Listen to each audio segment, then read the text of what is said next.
Di tengah kabar nama putra bungsu Presiden Joko Widodo, Kaesang Pangarep santer bakal maju di Pilgub Jakarta, tampaknya langkah Anies Baswedan di Pilgub Jakarta juga bakal lebih menantang. Namun, dukungan agar Anies kembali memimpin Jakarta terus mengalir. Salah satunya dari relawan yang mendeklarasikan agar Anies kembali memimpin Jakarta.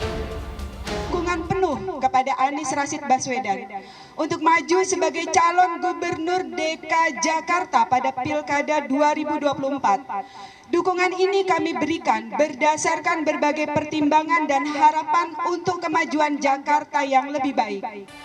Soal Pilgub Jakarta, Sekjen PDI Perjuangan menyebut saat ini partainya tengah mempertimbangkan semua nama untuk maju. Selama itu adalah kehendak rakyat. Karena kami ini adalah partai demokrasi khas Indonesia dengan demokrasi Pancasila, seluruh usulan selama itu dari bawah akan dikaji dengan seksama untuk mencari pemimpin yang terbaik untuk gubernur dan wakil gubernur DKI dan juga daerah-daerah lain. Partai menyiapkan dengan sekolah partai, dengan melakukan penugasan-penugasan kader, dan tentu saja melihat kehendak rakyat. Berbeda saat Pilpres 2024, PKS yang dikenal punya militansi yang kuat terhadap sosok Anies, justru sekarang ingin mendorong kader internalnya untuk maju di Pilgub Jakarta. Haknya Mas Anies, karena memang baru satu periode, jadi kalau beliau mau maju, monggo. PKS sendiri dengan banyak pertimbangan tentu ingin mengajukan kader, tetapi politik itu dinamis. Putusan Mahkamah Agung yang mengubah aturan usia calon kepala daerah memunculkan peluang nama Kaesang disebut-sebut bakal mulus jika ingin maju di Pilkada Jakarta. Lalu benarkah Kaesang bakal menjadi penantang yang sepadan dengan Anies Baswedan di Pilgub Jakarta? Tim Liputan, Kompas TV. Langkah Anies Baswedan untuk maju di Pilgub Jakarta tampaknya bakal lebih menantang setelah Mahkamah Agung mengubah aturan batas usia calon di Pilkada yang disebut-sebut berpotensi memuluskan putra bungsu Presiden Jokowi, Kaesang Pangarep di Jakarta. Kita bahas soal ini lebih lengkap bersama peneliti utama BRIN, Lili Romli. Prof. Romli, selamat sore. Selamat sore Mbak Cindy. Prof, setelah adanya putusan MA yang dibilang kan ini jadi karpet merah juga nih untuk salah satu tokoh lah. Kalau Prof Romli ngelihatnya peta politiknya sekarang untuk di Pilkada Jakarta gimana, Prof? Ya, saya kira memang kalau jadi Kaesang maju di Pilkada Jakarta, ini memang kompetisi akan lebih ketat, dinamis, menjadi pusat perhatian bukan hanya Indonesia, bahkan mungkin internasional gitu. Karena ini pertarungan ulang dari Pilpres atau kelanjutan dari kompetisi Pilpres antara Anies dengan Pak Jokowi.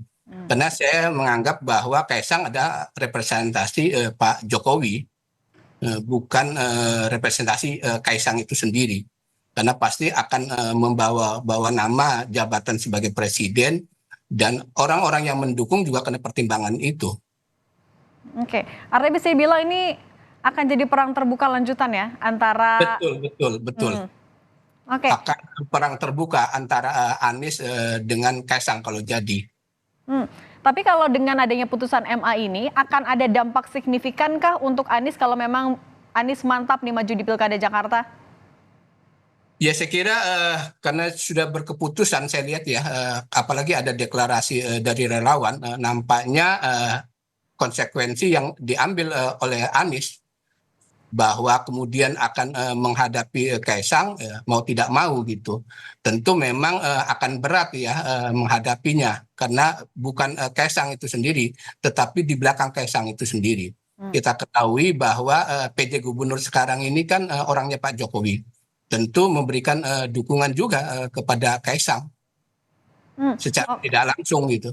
Oke, kalau kemarin kan dukungan relawan buat Anies juga terus mengalir. Anies juga bilang sudah mendengarkan masukan dari masyarakat untuk kembali maju ke Pilgub. Tapi seberapa besar sebenarnya efek dukungan dari relawan ini untuk meyakinkan parpol untuk bisa mendukung Anies di Pilgub nanti, Prof?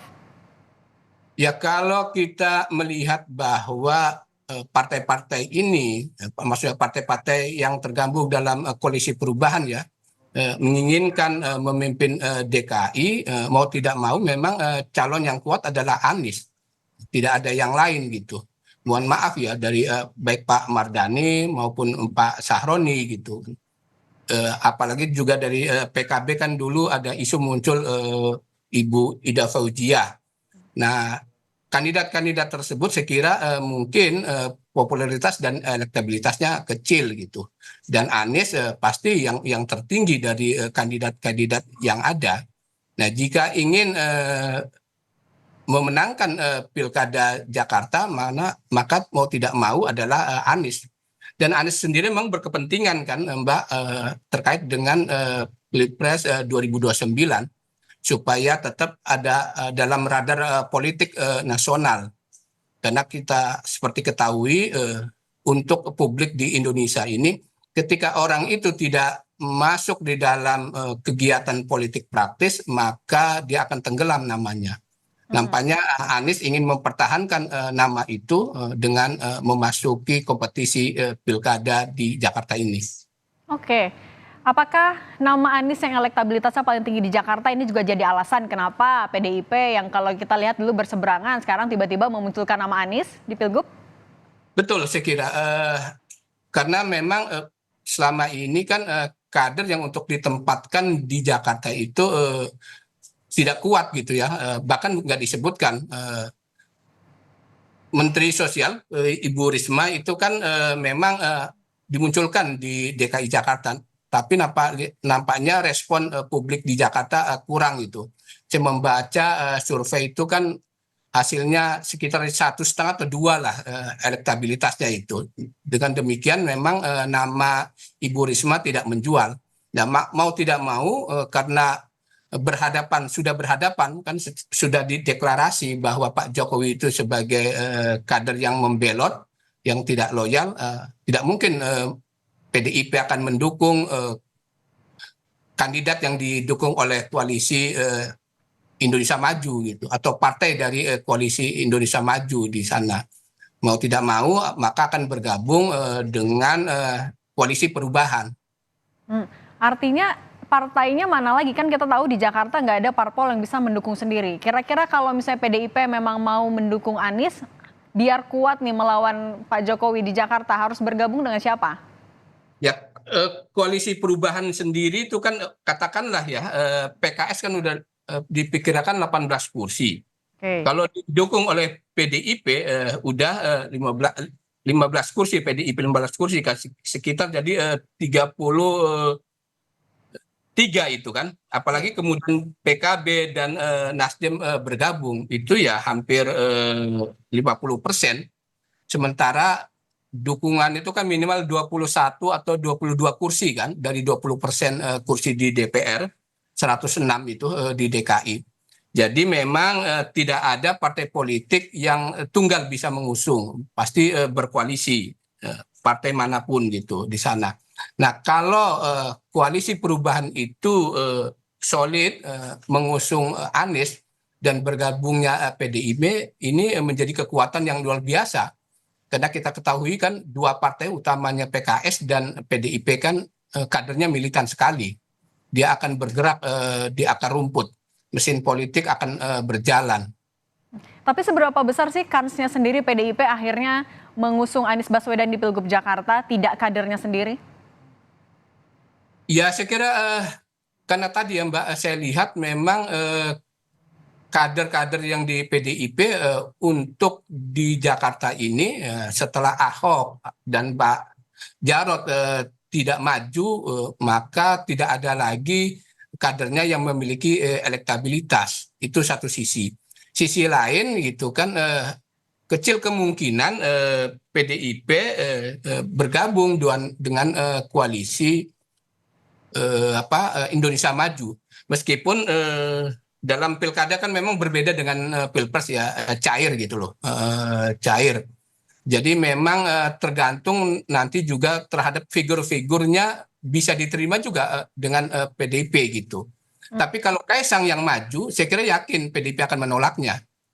Okay. Bisa aja kalau kandidat yang lain bisa didukung oleh PDIP gitu kan, dengan beberapa catatan-catatan gitu di sana. Oke, tapi Prof kan juga PKS sebagai pemilik raihan suara terbanyak di Jakarta akhirnya berubah haluan, meskipun DPW Jakartanya bilang mengusung Anies, tapi ternyata DPP kekeh nih maunya kadernya. Itu juga kan akan jadi pertimbangan pastinya. Betul, problemnya memang kan memang meskipun Anies memiliki elektabilitas karena dia tidak memiliki partai politik, maka akan tergantung pada partai-partai politik.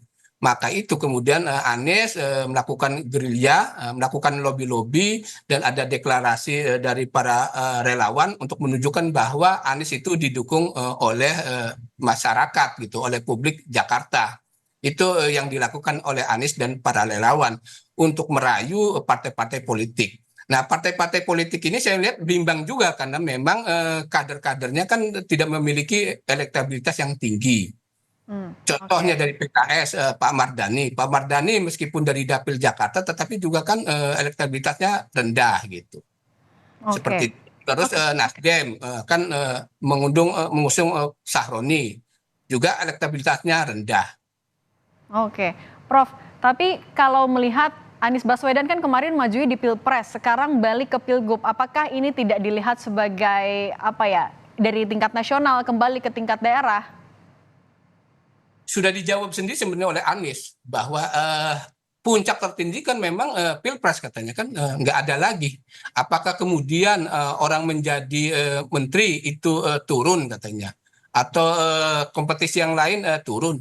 Ya, untuk berkompetisi tidak ada lagi ukuran katanya mendowngrade dan sebagainya gitu.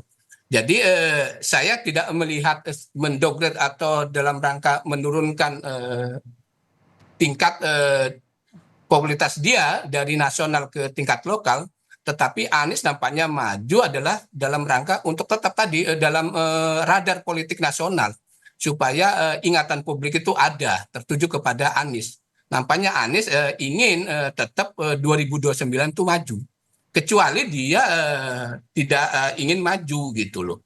Nampaknya tetap seperti juga kandidat-kandidat lain, bahwa kompetisi Pilgub itu sebagai anak tangga untuk memasuki kompetisi Pilpres. Dan DKI adalah salah satu daerah yang memiliki daya magnet yang tinggi sebagai barometer nasional, meskipun nanti Jakarta bukan jadi ibu kota, karena Jakarta adalah ibu kota paling besar kan, terbesar di Indonesia. Tentu mata publik di Indonesia itu mengarah kepada kompetisi Pilkada Jakarta.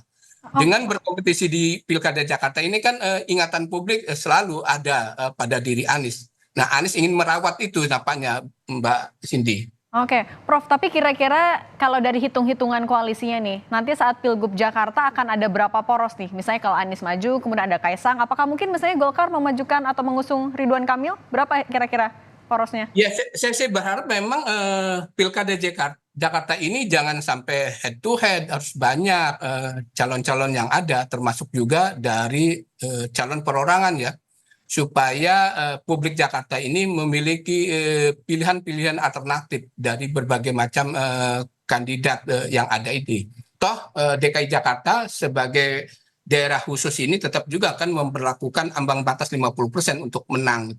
Jadi ada kemungkinan dua putaran jika pesertanya itu lebih dari dua. Nah, terkait tadi dengan Golkar, saya kira berharap ya Golkar mencalonkan gitu, mencalonkan kader-kadernya. Partai-partai lain juga bisa lebih dari 3 sebenarnya, Mbak, dan muncul juga calon perorangan. Tapi nampaknya kalau jadi Kaisang maju, maka koalisi Indonesia Maju itu akan bergabung dalam satu poros.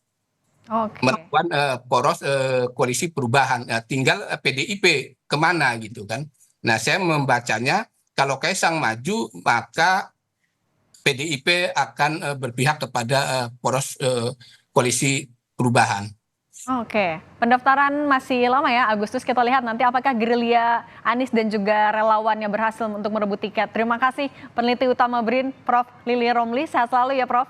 Sama alhamdulillah sehat-sehat. Terima kasih Mbak Indi.